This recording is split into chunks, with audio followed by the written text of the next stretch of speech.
On passe notre temps à débattre, est-ce que Dieu a vraiment créé le monde en 6 jours de 24 heures? Mais si en se concentrant là-dessus, on passait totalement à côté du véritable message de Genèse chapitre 1. Genèse chapitre 1 ne nous propose pas un compte-rendu scientifique, mais plutôt un modèle de travail, un rythme de vie et surtout une mission.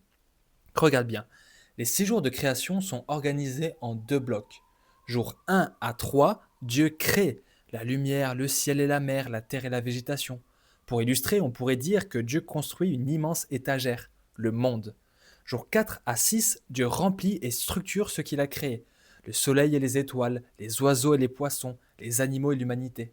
Cette fois, il remplit cette étagère avec des livres ou des objets de décoration. Il y a deux verbes d'action qui se dégagent, créer puis structurer.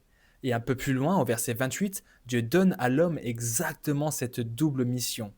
Multipliez et remplissez la terre et dominez-la.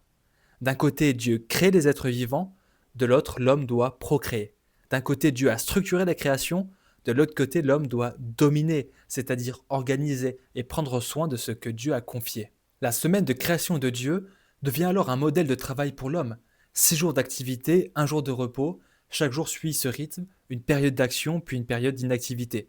Franchement, ça ressemble beaucoup à nos semaines de travail d'aujourd'hui, n'est-ce pas? Ce que Dieu fait, l'homme est appelé à le refléter. Notre travail, notre rythme, notre rôle, tout cela prend racine dans le tout premier livre de la Bible.